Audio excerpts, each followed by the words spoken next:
3, 2, 1, 0. Real people, real issues, real life. Talk Recovery Radio. Live from the heart of the downtown east side, it's Talk Recovery Radio with Giuseppe Ganci and Darren Gaylor on Vancouver's Co-op Radio, CFRO 100.5 FM. From the streets to the studio, bringing you addiction recovery stories from real people with lived experience and real experts on today's issues. Tune in live every Thursday, noon to 1. Powered by New West Recovery. Real people, real issues, real life. Talk Recovery Radio. And good afternoon, Vancouver. Hello, hello. You're listening to Talk Recovery Radio. I'm here with my co-host, Mr. Darren Gaylor. Hey, Darren. Hello, Giuseppe. Hello, Nice everybody. to see you. Happy Thursday. Happy Thursday. Back on the air. Back on the air. With some great news for those of you that follow some of our Facebook pages and everything. We did an announcement last weekend. You know, the rain clouds cleared in Vancouver for this announcement. That's how big it was. Even the guy upstairs gave us some sunshine for the announcement of Recovery Month. Got passed, motion 10. Our MP, Peter Julian, tabled and brought to the House a motion. It was the third attempt that we know of, official attempts anyway, to try to get a proclamation declared nationally for Recovery Month. The states and our friends down there have been doing Recovery Month for a long time. And, you know, we haven't been able to get it passed here for some bizarre reason. It's not because of the effort wasn't there. There's lots of effort in the last two attempts, but for some reason the House went and unanimously voted on bit of political climate between, you know, recovery and the word recovery and all that kind of stuff. But anyway, we persevered this year and it got voted yes. So congratulations to all the people that helped and put that together and, you know, did what they had to do to get it back in the House. Special thanks to Peter Julian, all the MPs that voted yes in the House of Commons, which is in Ottawa. For those of you that don't know what that is, Google it. So it's a big deal. What does it mean? I don't know. like everyone's like, yeah, it's kind of like this thing where it only means what we do. You know, it's if we don't do anything, it means nothing. And you know, I'm not in charge. You know, I'm a part of the whole Recovery Month movement. I'm not in charge of it. I'm not like the chair or anything. We're gonna do a Zoom meeting on Friday. So if you're listening, you know, and you're living in a different city, or you know somebody in recovery in another city, or you know somebody that wants to help and give back, tell them to join the Zoom call. It's on Friday, Vancouver time, 5 p.m. Pacific Standard Time, and it's for everybody: recovery allies, people in recovery, people who may still be using drugs. It's for everybody, and it's an opportunity to just, you know, inspire a movement. And it's like, you guys do what you want to do, like just organize something, a picnic, a lunch, a forum, a conference, recovery day, like we did here. You know, that's Recovery Day in the background as an image. You know, there was an attempt to kind of get recovery movements happening before COVID. At one time there was like 20 to 30 recovery days in cities across Canada. They all kind of fell apart for whatever reasons. And, you know, we're trying to get that inspiration again. Last time it was kind of top down, like this is the recovery movement. Here's how to do a recovery day, you know, follow these guidelines. Here's the logo. This year, we're like scrapping all that. It's you know, we're using the Pride template. You know, like a bunch of people just, you know, had Pride Month and started these Pride days, and everybody did what they did because it's their community. We're trying to do the same thing here. It's your community. You do whatever you want to do. No one's going to tell you how to do it, what to say at it, you know, just whatever you want to do, and just to get it going. Because I don't know what it's like in Newfoundland and Labrador, and what recovery looks like there, and what it should look like, and what color the logo should be like it. So we're going from a place of like, let's make this really grassroots so people own it, and one day maybe there'll be a national Recovery Month committee, but as of right now it's just a bunch of people that I know that are going to be on the call that has some issues with drugs and alcohol and gambling, and are going to join in on a call to just brainstorm ideas on how to make this national. So go to recoverymonthcanada.ca, and the Zoom link is there. It's 5 p.m. So Darren, you were at the announcement. What'd you think? It was definitely inspiring. There's some vindication there. Of course, my pessimism went to, well, if it was that easy this year, like, why so difficult last year? You know what I mean?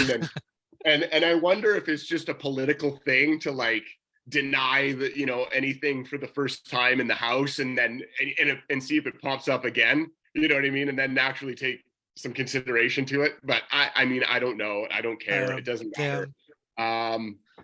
No, I was thinking of the same thing. Like, what are we going to do differently or more of? Because, it's changed. It's been approved. It's, September is Recovery Month. Like, probably not much. You know what I mean? Like, we weren't doing what we were doing just for that, right? It's just a part and a piece of the puzzle of the big picture of just bringing this topic and people that are in addiction and the healthcare, world, to just have some common sense, I think. Yeah. Yeah. We're lacking that big time.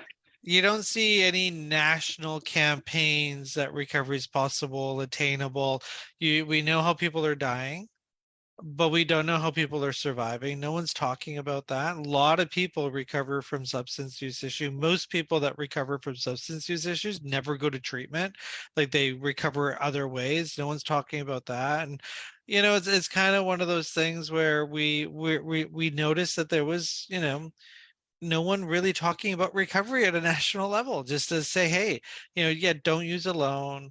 Harm reduction saves lives, but so does recovery. And there are these opportunities, and these are the many pathways to recovery.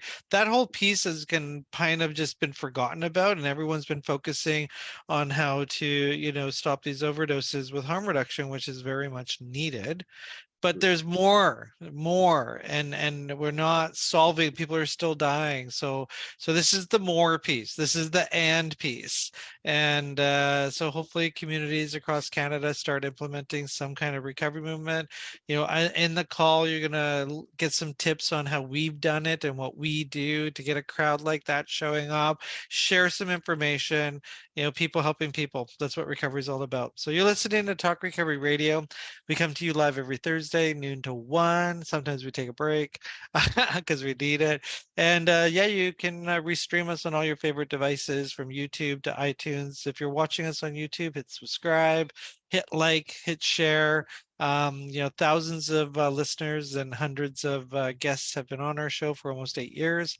And it's always a pleasure to do the show for you. If you want to be a guest, or you have any ideas on how to be not any ideas on how to be a guest, any ideas on shows, email jordan@lastdoor.org. Jordan's our guest manager, guest coordinator. And again, this show is brought to you by New West Recovery, which is made up of Last Door and Westminster House. Darren, I'm going to be adding some people to our Zoom call, because that's how we do this these days. So who do we get to talk recovery with today, Darren? We are talking recovery with the Sober Mom Squad. We have 3 people coming on the show today. Emily, Keola, Lainey, welcome to the show. Sober Mom Squad. Thanks for having us. Hi. Welcome. Yes. Sober Mom Squad, it sounds like sounds empowering, squad up kind of, narrative. Have you guys met each other in person? So Lainey and I have met. I have not met Keola. Awesome. Not yet. Yeah. See, I asked that question because I found, like, during the pandemic and the Zoom world meetings, that like it didn't take away from connecting with people, but it did sort of fortify the importance of that in person. You can give someone a hug, and I just thought it's going to be so great when you guys actually do finally meet, in person. But that's a whole other story. Whatever you guys are doing via virtual and online, it looks amazing. It sounds like a much needed niche in the world of moms and parenting, and what that whole lifestyle has sort of grouped itself into, like requiring, wine, like, almost like it's the excuse to have a baby shower, in order to drink, rather than the celebration of a friend, becoming pregnant. And I'd love to hear some of your opinions, but let's just start with the beginning. Like, how did the squad come about? Who wants to take that answer? Yeah, I guess I'll start. So I was working as a recovery coach and one-on-one with women who'd really had a story like mine. Very seemingly high functioning, but maybe it had some rock bottom consequences. And, so I was working over Zoom one-on-one with people, and then the pandemic hit, and we all know what happened there. Everything came screeching to a halt, and I had all of my kids at home with me. So I really just pivoted and said, okay, does anyone want to help me create just a meeting for moms? Because what I found was, the recovery world did a great job of pivoting and going from in-person to online, but there wasn't a space specifically for moms. And it's really hard to show up to a meeting, a recovery meeting, with your kids in the background. It really is. And there's also this kind of, women's meetings are great, but there's always this level of, you should just feel grateful you have kids. And to me, I was kind of like, I don't agree with that. Like, we have a right to be able to say, this is really hard. None of us signed up for this. And, trying to not drink right now. So I asked on Instagram, actually, does anyone want to help me have a sober meeting every week? And several women in the recovery community stepped forward, and we started just having a free meeting on Wednesdays. And women just started coming in droves, and including Lainey. And then, through the sober community, I've met Keola, and women just really craved that connection, and they asked for more meetings and more offerings. So it's just really grown from there, but it came directly out of the pandemic, and the fact that more women were at home, more women were around their kids, and more women were drinking more than ever. Right. And it's so difficult because in the pandemic, people that had office jobs, perhaps moved to home, or we just got creative and figured out, how we can do the job from home. But that obviously meant also childcare. And I have a 7 and a 4-year-old boy, both boys. And I think you kind of hit on something where it was like, now that I'm home, when I'm not like home to look after them and anything goes, the chaos is acceptable, now I'm trying to focus on this thing, and they're over there, and there's this air of frustration, and like, I mean, what are we supposed to do? Lock them in their room or lock ourselves in the bathroom to do this work? Like, what was that like for you guys in making this seem purposeful, like, and rather than more annoyed that you had to spend another hour on Zoom with other women, and still have to deal with the kids? What was that juggling like? And let Keola, can you maybe go with that one? So I was pregnant during the whole 2020. So with my experience was like, oh, wow. What am I doing? First of all, what am I doing? I'm a year sober, and I am going to definitely need support, and started putting myself out there into that sober social media space. I think that it was also awesome to be able to watch something like this come together as at that time, becoming a new mom, knowing that I will have a place to walk right into, to be welcomed and to gain that support, that wisdom from other moms. So being able to see that as a person who was on the way to becoming a new mom was very encouraging. And I just feel lucky to be able to watch something like this evolve and grow and open up to having different subgroups for, moms in different states and different stages of motherhood. There's a lot more to motherhood than, just the mom part, if that makes sense. Like, we all have hobbies and interests and things that we are excited to share about and talk about. And so to be able to watch this come together as a new mom and see that I'm not in this alone, also to be able to see that I don't have to fall back into my old ways. I already have that support system built in. With me, I will say, mommy wine culture has no chance with me. Like, I'm already locked into this space, and feel very supported. So I am one of those folks who runs into my office sometimes and closes and locks the door. And I know I won't be judged by the other women. They're like, girl, go in your closet, go in your bathroom, do what you have to do. Like, they get it. Awesome. But also, if Ziggy, who's my son, he's 2, if he is running around in the background taking his diaper off, I also know that no one is gonna judge me in that space. Like, I don't have to worry about it. So we have both. We have that support when our children are being a little wild, on their free time, but also if we do end up going into our safe space, no judgment either way. So it's definitely a beautiful thing to watch happen. You mentioned something about the Mommy Wine Club, which is, we've done shows on that. It's not really considered a crisis. It's not really considered a problem. It's like, it's Pinot Grigio. What's wrong with that? It's not heroin. It's a beautiful bottle. Liquor stores are beautiful these days. But there's a reason why there's a sober mom squad. So Lainey, was that part of your story? Were you a high functioning sober mommy's wine club chairperson, or how did you end up in this room?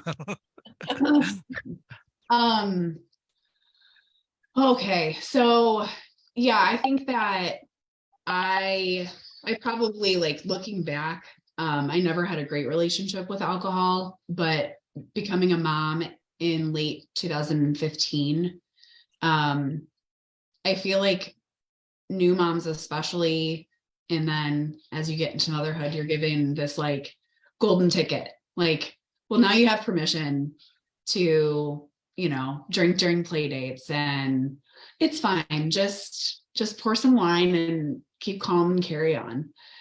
And I think that when the pandemic started, that was amped up, I mean, just exponentially. And the comparison thing started more than ever before. You're not as bad as so-and-so, or so-and-so's doing this. I heard that a lot. And yeah, it just got so bad. Because it's, I mean, for me, I also have a 7 and a 4-year-old girls, and they were home for 18 months between lockdown and when we felt like it was okay for them to go back to school. So it was like working full time, managing the children, doing preschool for them, all the things. So it was like, how am I going to get through this day? And that was the only coping mechanism that I had ever known. So, man. And so what happened? Like, so you're drinking, you're with the kids. Like, did you have family be like, hey, what are you doing? Were there other moms? So, because there's a mom out there probably listening that's like, no one understands this. No one understands me. So what was that? And for all 3 of you too, maybe you have different experiences. So Lainey, what got you into, to really realizing this is a problem? I've been changing. Yeah. I've been sober curious for a little over a year. And I would, even when I was drinking, I would listen to sobriety podcasts, which is so interesting. Wow. Me too. And I used to drink and watch Intervention and think like, oh man, sucks to be that. I've drank a whole bottle of wine, but we can only hope somebody is drinking right now listening to this. Yes. Yes, exactly.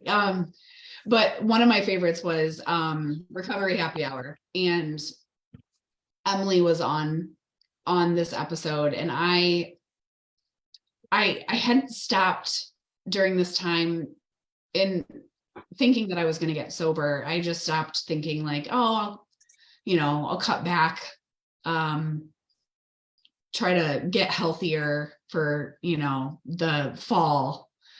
And I was listening to this episode one night, and something that Emily said like made me like sit up, and I'd heard it before, I feel like, but I feel like she said, I don't want to misquote you, but like, you don't have to hit rock bottom to stop drinking.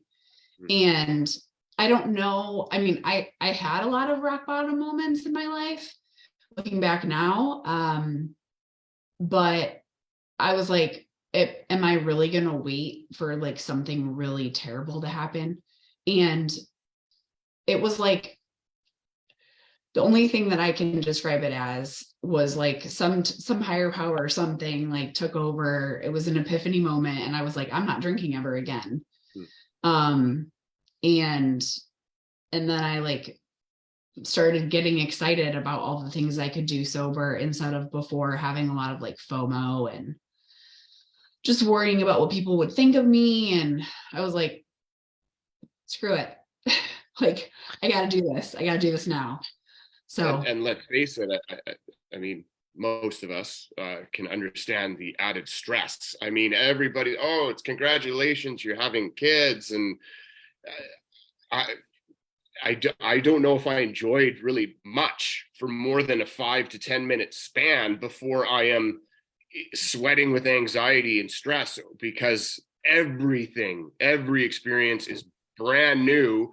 And it's not like I'm going through raising my boys like on Zoom with a professional there being like, oh, no, don't hold them like that, turn them over, give them a pat. Like, I mean, yeah, I can make phone calls.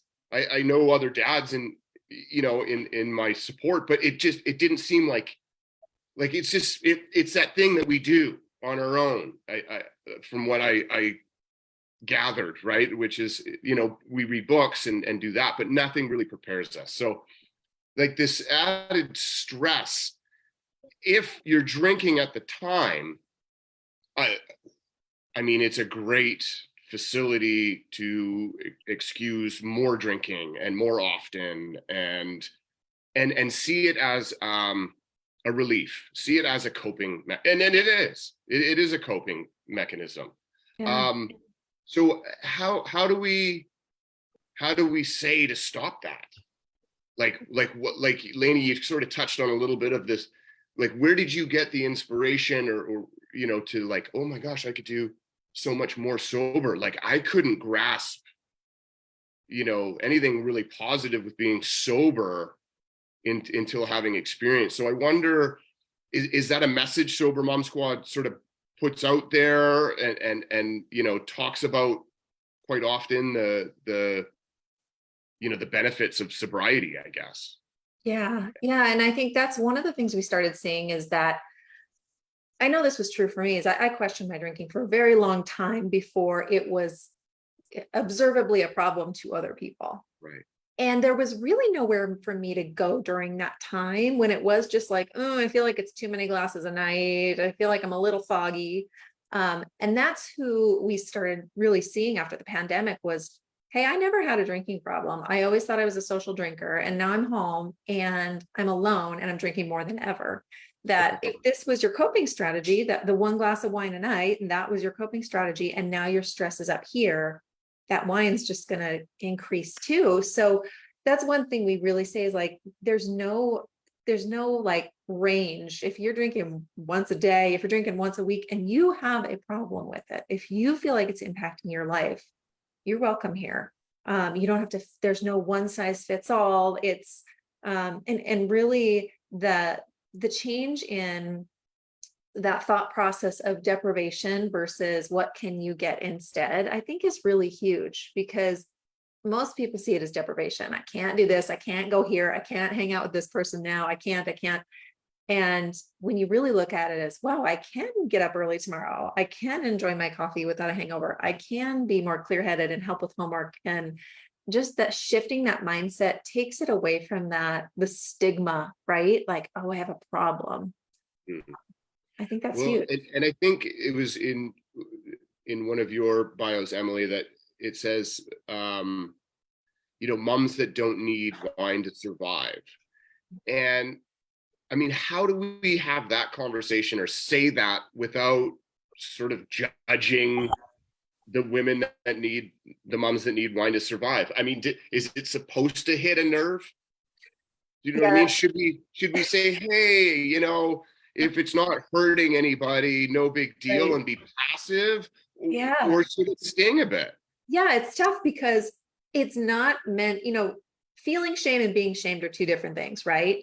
And alcohol just isn't a necessary thing to live. Is it legal and can you use it if you want? Go for it. Like, drink it, it's legal. If you want, you're an adult, do what you want. But it's the messaging around it. And I think that's the part of mommy wine culture that it's not even the messages we're sending each other. It's the messages we're sending our kids. I mean, it's each other too, but it's, oh, this has been a hard day. Better crack open the bottle. Oh, my kid's being a brat. I better, drink up. And what we're sending, like, do we need to send those messages, drinking or not? If you're a person who drinks, do we need to be saying those things? And I think it's good to just kind of put that out there and ask the question without saying, oh, this says something about you. Because when you really look at it, it's, it's icky. I'm especially with the idea, a very common theme. I'm in a treatment center. That's where I work and all that. A very common theme for people that are showing up to treatment because someone else is guiding them. It's like, my drinking doesn't affect anybody, and this is the thing about, addiction is we really have this lens where we think it's my life. It's my, being a parent though is one of the most safety sensitive positions out there. It's just like to be impaired while parenting, definitely affects everybody in the family circle. So, during these mom squad meetings, how does one, because it's not just you, it's the entire family. So how does one get support for the partners and the husbands and the kids? Like, how does that, conversation happen out there in your mom squad? Give us like some scenarios for people that are probably curious. Like, do they just shit talk their husbands the whole time? Or No. I'll jump in and share just a little bit how I run my workshop. So I actually teach. It's a workshop. There's workshops within it. Yeah. Oh, awesome. Tell us. Yeah, but wait, there's more. Not only the meetings, but I lead a goal setting workshop. So this is just one aspect of Sober Mom Squad. And so in that space, we are coming together quarterly to look at our values. For some folks that are new to that space, assessing their values for the first time. So it's their first time to look at what actually matters to me. I can say 6 months into motherhood, I thought, who am I? What happened to Keola? What in the world is going on with my life? So for us as moms to sit down and take a moment to reassess what's valuable to us is really important. And then in that, we use those values to set goals or intentions. So things that you want to actively pursue or spaces that you want to give more attention to. So in that case, no, there's not too much shit talking. There's a lot of encouragement and a lot of support and a lot of aha moments where women are realizing, okay, I do still get to work towards things that are important to me. Yes, I'm a mom and I want to finish that course that I started. Yes, I'm a mom and I want to work on healing my relationship with my partner. And so I think that overall, you'll experience a lot of support and encouragement. There is a space, a forum where women can post pictures and messages. And so it's very much like a sisterhood in that way. But the meetings, you're going to find a lot of encouragement and support. The facilitators coming in with themes and topics for us to share on. but I definitely love being able to, in my space, share that goal setting, especially for moms, because it's the reminder that you are a mother and also you're still that woman that you were. You still have your own ideas, dreams, and passions, and you get to work towards those. And like we were just saying, since you're not drinking, since you're not waking up hungover, you have the time and the energy to put towards those things. So sisterhood, yes. A little tea sipping, yes, but also working towards those bigger picture ideas and dreams that we have as well. That's just one aspect.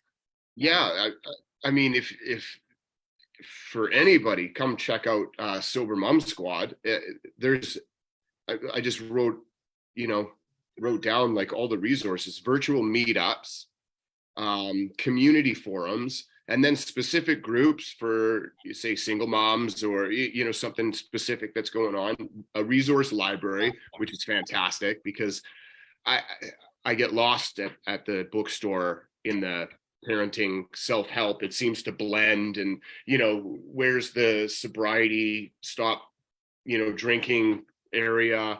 So I'm sure you guys have sort of brought that all together. Support in sobriety, Sober Mom Sis is obviously something specific for moms looking for support in sobriety, and then EFT sessions.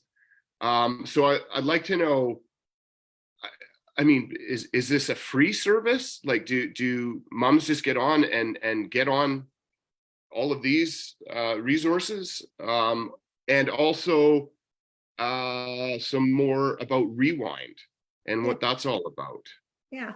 So first we have a free meeting every Wednesday that's open to anyone and everyone who wants to join, who identifies as mom. The forum and everything else is $15 a month. And then, there are add-ons on there on top of that, just to pay, coaches, counselors, and keep the platform running. And you said EFT. So yeah, we have a certified emotional freedom technique trainer who does meetings, and it's tapping, which some people come in and they're like, oh, this is very like woo-woo. But, we really try and offer everything that we have has been geared around what people have asked for.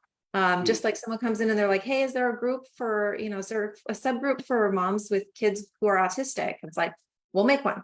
Is there a group for, moms who have spouses who still drink? We'll make one. We really lead with like, put the oxygen mask on yourself. And, this is a very individual process, and you being the best you can be and having the best experience you can have is going to make you a better spouse, partner, parent, daughter, all those things. So it's really individual. That leads me into, I have 3 statements that if you can touch on. So the one is, my husband still drinks. Why do I have to stop? The other is, I can't tell my kids. Like, I just, what am I going to tell my family members and all that? And then, somebody mentioned sober curious. I just have a drinking problem. I'm not an alcoholic. Like, I'm not doing that AA thing. So like, those are, what I would think as a male, 3 things a mom would probably say. So what are your, I don't know if any of you 3 have even said that. So what would you tell somebody listening that might have a family member, on those ideas? Lainey, do you have something on those? I would say if you have a spouse that still drinks, that's okay. You have to do what's best for you. I have a spouse that still drinks, not problematically. But for me personally, and I always try to, if I can, relate to somebody with something from my personal experience. Otherwise, I'll ask, does anybody else have anything to input? But for me, like when I told him I was getting sober, I wasn't sure how he was going to react because it was very much something that we did together. It was like we were drinking buddies. And it was ingrained in date nights and vacations and all the things. He was incredibly supportive. He even said, do you want me to stop drinking too? And I was like, this is my thing. Just, if you could just not like put it in my face, near my face, in my vicinity, that'd be great. So I think, there's a lot of people that do this with a lot of people in their lives still drinking. You just have to do what's best for you. Mm-hmm. Yeah. And for the kid comments, I think people are very afraid to have the conversation about alcohol in any regard with their kids, because they either don't want to stop. That's the first thing. They don't want to talk about it because they don't want their kids to ask any questions. Well, you drink every night, or they don't want to show that they're weak. And I really encourage people to have the conversation, like no matter where you are in your drinking, opening up the conversation really young to kids is so important, because they have the best questions and they can really grasp it better than we think they can. Just even saying like, hey, do you know what alcohol is? They probably do, oh yeah, it's the thing you drink on Friday nights or whatever, you and your buddies, or, and just say, it's something, it's legal, just be very honest with them, and their questions will tell you what you need to talk about. I've never talked to a mom in Sober Mom Squad or anywhere in the sober space and social media, or anyone I've talked to who's ever said, I talked to my kids, I talked to my spouse, I talked to whoever in my life who I was worried to talk about, and gosh, I wish I hadn't. It's always like, it was so much easier than I thought, or wow, I feel so much lighter. Oh gosh, they have so much more support. Like, have the conversation no matter where you are. It's so important. It's amazing how much children are exposed when it's not even a conversation, when it is what it is, like, why is dad fighting with grandpa, or why does mom swear so much? Like, Mm-hmm. I mean, like, just think of all the behaviors that aren't even alcoholic behaviors that kids it's just normal, and there's rarely a discussion unless it is abnormal. And being a clean and sober person, without having had my children exposed to any of the change, like I was already clean and sober, those conversations were like immediate. Mm-hmm. And when I'm not attached to, oh no, he's going to find out about me if I explain this truthfully, it's so much easier. And not to say you're lying to your kids if you're drinking on a social level, but it's just, whereas the conversations may never have been had with our kids before about what alcohol is, that it can be very, very destructive, or that it could be, but Yeah. also it the big conversations of what you do with alcohol over your whole life, that's, we'll worry about that at some point. But I am also, so I'm envisioning a mom that's got the social group. They meet without even like just pouring the glass of wine, having a drink, and sober curious, or one of them is been grinding on the fact that when this meetup is over, I'm at home having a few more drinks, arguing with my husband. You know what I mean? Like, Yeah. how, and she's probably just avoiding that conversation with that social group. So what's some advice? Like, how do you just stop going? Do you just ghost from your group? Or is there a conversation that doesn't make the other women feel, like they're being put on the spot, or what they're doing is problematic? What is that like for that individual? What could they say? I mean, what's your opinion on that? I'll jump in on that one. I have no problem with people being uncomfortable with and I'll use my sisters, and they don't mind. Hi, all you sisters out there. They don't mind, because if me saying, hey, I'm thinking about cutting back drinking or anything. I'm thinking about cutting back any drug. And if I say that and it makes you uncomfortable, I'm okay with that. I'm okay with you being a little bit uncomfortable about me talking about changing my life for the better. Good. Get a little uncomfortable because you're going to watch me change before your eyes. Our relationship might change a little bit for the better, for the worse, whatever it is. But I'm the kind of person just by nature that I've never had shame. And I think that's why I ended up being so loud about my recovery.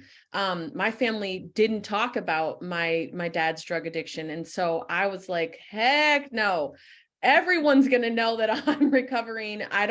If you're uncomfortable, that's okay, because what I'm doing is the best thing that I could do for myself. And so if it makes you question, friend, girlfriend, family member, if me changing my relationship with alcohol makes you question yours, I'm okay with that, because there's really no harm in that. I'm not shaming you and I'll say, when I first tried to get sober the first time, I did go on everybody quit drinking. We all have a problem, and that did not work.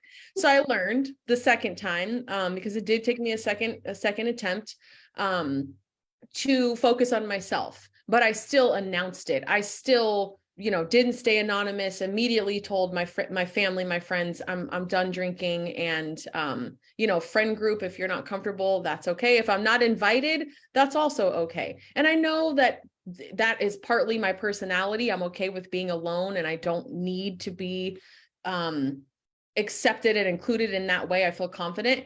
For the person who is nervous about that, finding a support group or a space where lots of folks are doing it with you is going to be helpful. But I would empower you, tell the friends, tell the family, tell everybody, I'm making this change. I mean, vegans do it, right? So why can't Yes, that's true. So I mean, good. this is kind of this is like a Okay. public service announcement. I mean, anonymity doesn't mean being invisible. Like that everybody gets lost in this anonymous world, and that's one thing. And Right. and you can figure out what anonymity means if you're in one of those 12-step programs, but it doesn't mean we need to be invisible. That's a picture of Recovery Day in our neighborhood right outside where, a couple blocks from here. And the idea about recovery out loud, I mean, you're talking about recovery. It's recovery isn't about stopping drinking. Yeah, that helps, but that's not what it is. Recovery is community, connection, people, relationships, values, self-esteem, integrity. It's everything. And so, PSA, if you're going to stop drinking and go down a recovery journey, your life is going to change, and it is like, I mean, there's no hidden agenda. It's going to change. And the one thing, and Emily, you mentioned it, you haven't met a mom who's had a bad experience talking. I've never met an employee that's had a bad experience telling their employer they have a substance use disorder and need to go to rehab. I don't know any. I know a lot of people that didn't tell their employer, and they're either dead or they lost their job. So there's this thing that we're all doing here in this space, this sober space, is talking about what life could be like, not just free from drug use and alcohol use, but living in this path of wellness and so forth. And that's the goal of the show. We've had everyone on. I think we've even had a tapping person on the show before. I can't remember the title, but I'm pretty sure we did, because I remember that. But it's this message for moms out there, and I really appreciate that you're amplifying this, that especially new moms, with postpartum depression, and people lose. I'm Uncle G to 2 5-year-olds. Two of my best friends had babies in the same, within a couple of months. And so I have 2 car seats in my car. I'm a gay man from the West End. How that happened, I have no idea, but it did. And I just know, from their experiences, they lose friends when they have a baby. It's just people, oh, you have a baby, kind of thing. And let alone alcoholism at the same time, or drug addiction. So if you're a mom, or some mom out there, please, join in on this mom squad, because talking helps. and it's not the cure, it helps. And you have to take action to actually find, how to get into a cure world. So you've also written a book, if we can talk about Finding Honesty and Recovery Beyond the Filtered Life.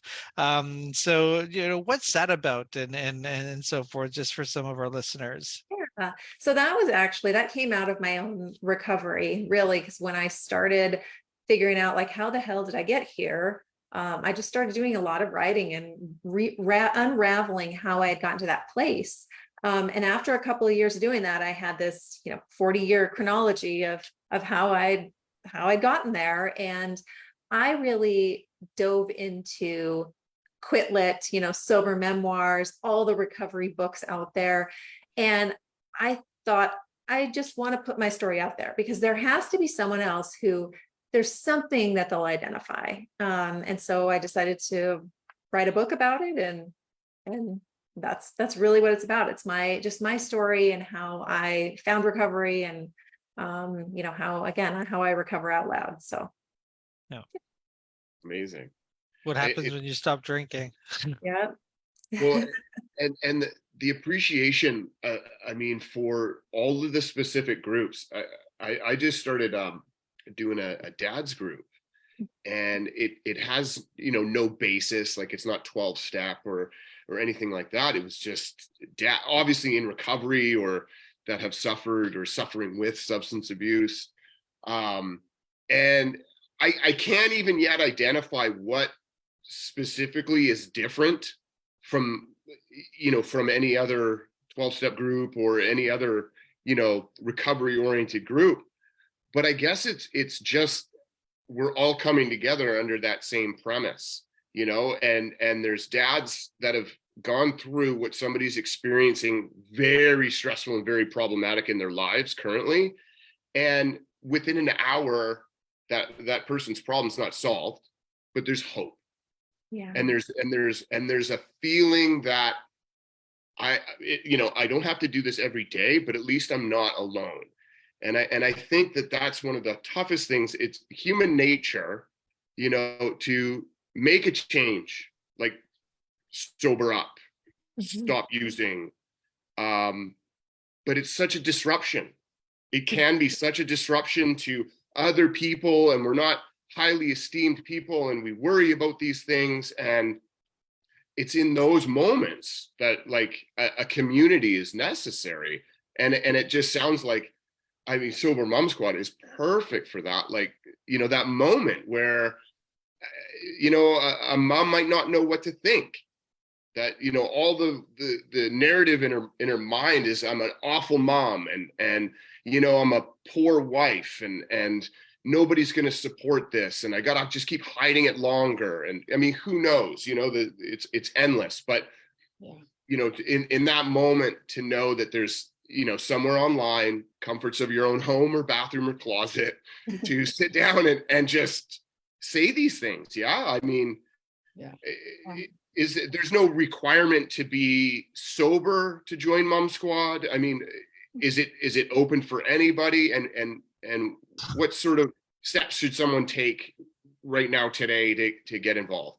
Yeah. So anyone who identifies as a mom, and that can look many different ways. We have, bereaved moms, women who have been trying to get pregnant for a long time, treasured aunties. We have a lot of, that can look a lot of different ways. And anyone, no uncles, but anyone who identifies with women's communities. And you just be looking to live or explore an alcohol-free life. So people who are the wheels are just starting to turn, or people who, again, are coming out of rehab, people who just got the first, second, third DUI. We've seen it all, and we welcome all of it. If anybody in the government's watching, it's this thing, right, where I just get ticked off sometimes. We were talking about this yesterday.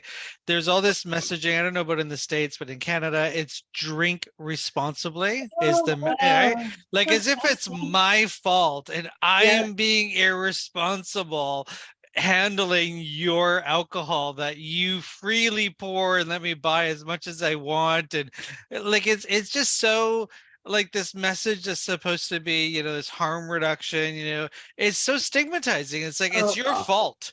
You need to be responsible when you drink. There's, if that message also included, if you have a problem with alcohol, here's all these free services to help you consider a lifestyle free from alcohol. That doesn't exist. So I mean, this is why this is important, because you're filling that void, and we do this with our show. It's just, everyone's like, oh, why do you do a radio about recovery? Well, because we need to. No one, you know what I mean? You need to do what you're doing, because if we don't do it, nobody's going to. The government isn't. They tell us to don't use alone. Well, that's kind of like, we were talking about this the other day. That's like Nancy Reagan's don't do drugs. It's like, don't use alone. Use with somebody. Well, how about the other piece? How do we get you to not use, so you don't have to even use by yourself? So support, like them on Instagram, Facebook. They're all over the place. Give us your handles and your websites and all that. Oh yeah, sure. So obviously sobermomsquad.com and Sober Mom Squad on Instagram. And then I'm just Emily Lynn Paulson everywhere. So yeah, I'm the same. Keola Reigns everywhere. I don't know if I give advice on Instagram. It's just my wild and crazy sober life. Nice. And Lainey, before we go, what is sober curious? So, because I'm sure there's some people asking, and so give us an idea of what that means to you. Sober curious is just a desire to learn more about living a life without drugs and alcohol. I think it can mean a lot of different things, but I think for me, when I became sober curious, it meant being curious about doing life a different way. And I think maybe, Darren, I think 20 years ago, if you were to walk into an AA meeting and say you're sober curious, it probably would have been like, yeah, just, sit down, newcomer, But I truly believe in today's world, things are different now, and I think, a lot of critics of the sober lifestyle might be thinking, what it was like 20, 30, 40, 50 years ago. And I think we've had to evolve over time. And, the spirit of it is love. And I think if you can, have love in being sober curious, and have love in just being curious about what this is all about, and have love in being, 100% abstinent, no alcohol around me, period, that's a spectrum. And somewhere in there, as long as love is in there, then I think we can all get through what we need to get through. Absolutely. Yeah. Well, I mean, you guys have been amazing. Keola, Emily, Lainey, we thank you so much. You guys are Sober Mom Squad. Just a few pieces of a larger frame, and I mean, this is amazing. I love the fact that this is, such a required area, right? I mean, for those people that aren't so certain because they're using a heroin or a crack, that they're living a life of problem. It's this area that so many people are in denial and are supported in that denial in so many ways. And so just the conversation, just, having a website brings about, a place to go and a resource for that circumstance. So thank you again very much for coming on Talk Recovery today. Yeah, appreciate it. Thanks for having us. And before we go, thanks for listening, everybody. You're listening to Talk Recovery Radio on Vancouver Co-op Radio, CFRO 100.5 FM. And if you're watching us online, restream us, subscribe, like. And you caught it in the beginning of the show. Recovery Month Canada is happening. It's going to be next September, this Friday at 5 p.m. Go to recoverymonthcanada.ca to get the Zoom link. It's the first Recovery Month Canada meeting. We had a big deal happen here last week. They voted yes to Recovery Month Canada, to Keola, Emily, Emily and Lainey, if they're listening. So we're trying to instigate. No, that's the wrong word. We're trying to inspire and instigate recovery events across Canada for September. We have 10 months to plan them. So let's get to it. recoverymonthcanada.ca. Thanks for listening. Thanks for watching. Take care, everybody. Bye. Bye. Bye. Bye.